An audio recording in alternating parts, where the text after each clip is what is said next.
If you follow these steps, in 10 days, you can have starter that makes a bread like this one, beautiful sourdough bread. First of all, you need a jar, and it needs to be a reasonably big jar because you're going to put stuff in the bottom and it's going to rise, so you need to have a little bit of room. You need a little cup, you need some flour. I've got wholemeal flour, but you can use plain flour or baker's flour, a little bit of honey, a rubber band, not essential but helpful, and something to mix with. I like to use a combination. So the process of making starter takes just over a week. At the week point, you could try and use it, but ideally you wait for about 10 days. First of all, we're going to get 50 grams of flour. So in it goes, 35, 51. And now we're going to add 50 grams of filtered water. So there we go. A tiny little bit of honey. You can kind of dip the end of a knife into a jar of honey and then use that same knife to mix together your starter mixture. And this is literally all it is.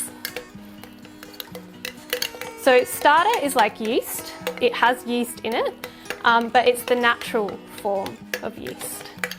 Make sure it's all nice and mixed together so that you can't see any dry bits of flour, and that's it. First step is done, so you just leave it. Important note is you want a jar with a lid, but you don't want the lid to be completely airtight because some air needs to get in for the starter to be able to rise. So I like this kind of jar, and I take that little plastic bit off that usually is on the outside, and then you can close it so nothing nasty can get in, but still a little bit of air is going in and out of it. And now we leave it for 24 hours. Okay, so after 24 hours, all you have to do is give it a little stir. Don't add anything, and that's it. And then you leave it for another 24 hours. So now it's the third day, and you're going to add 50 grams of flour, just like before, and 50 grams of water. And again, a little bit of honey. And then mix, mix, mix. In those first few days, you probably won't notice much happening, but it's around this point where you should hopefully start to see your starter getting a little bit bubbly, maybe 4 or 5 hours after you've fed it. The honey really helps it to get bubbly. Don't be fooled by the honey. It needs to do what it does with the honey without the honey before you can bake with it. Now again, we're going to leave it for another 24 hours.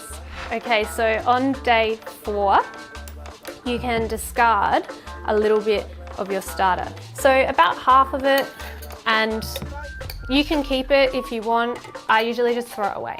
And now we're going to feed it again. 50 grams of flour and 50 grams of water.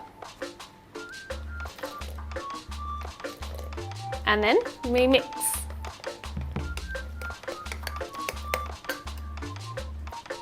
And now we wait 24 hours again.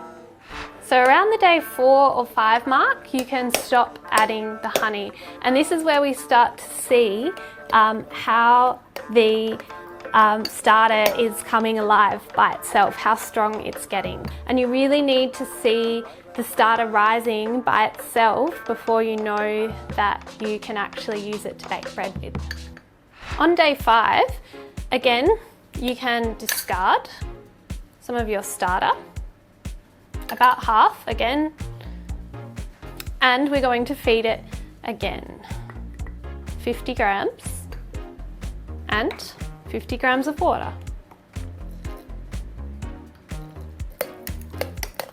Once that's all nicely mixed in, we get to do something a little bit exciting.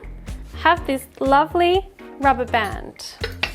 So we can shut this and we can put the rubber band around at the point where the starter is. And this is a really nice way to gauge how much it's growing. So you're going to keep on doing what we've just done on day 5. Discard half, 50 grams of flour, 50 grams of water, mix it together, and then from day 5, 6, 7, 8, 9, 10, you keep looking how much does it rise. And around maybe day 8 to day 10 you'll be safe. You should see your starter over a period of about 4 to 6, maybe 8 hours, depending on how warm it is in your kitchen. You will see your starter rise and double in size. And when it's doubled in size and it's looking really bubbly, that's when you can use it to bake with. When your starter is ready to use, you'll be able to tell, so it will look a little bit like pancake batter. It will have doubled in size. It'll have lots of nice little bubbles on top. And you'll notice a structure forms inside the starter when you lift it up. It kind of looks like when you bake your bread and it has those holes in it. We'll see here, there's lots of holes. That's actually one of the best ways to tell whether your starter's ready to be using. If it's forming a gluten network like that in the jar, then it's going to form a gluten network in your bread dough and it's going to make really nice bread for you. I actually started a starter 11 days ago and I mixed it together into this bread dough, which has been in the fridge overnight. So we're going to bake it. So let's see how our new baby starter goes, making my little loaf of bread rise. Plop it in.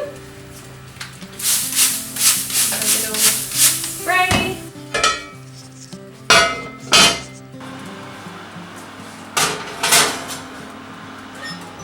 So, once your starter's ready, you don't have to keep feeding it every single day. You can actually You can actually keep it in the fridge, and this will kind of pause it. You want to feed it about once a week. And the cool thing is that you can feed it once a week. You can let it rise so it gets nice and bubbly, like what we wanted it to look like, so it's about doubled in size. And when you see it at that point, put it in the fridge. And then you can use it to bake with it anytime during the week. So when I talk about feeding the starter, what I mean is the same as what we've been doing for these 10 days. So 50 grams of water, 50 grams of flour, and leaving maybe about 1/3 of the starter in the jar or even less, and do that once a week. And your starter will be very happy if you keep it in the fridge the rest of the time. So very important to feed your starter, and it's also very important to feed your dog some bread. Wait. Okay. Oh, looking good. If you follow these steps in 10 days, you can have starter that makes a bread like this one. Beautiful sourdough bread. Seems too good to be true, but it's not.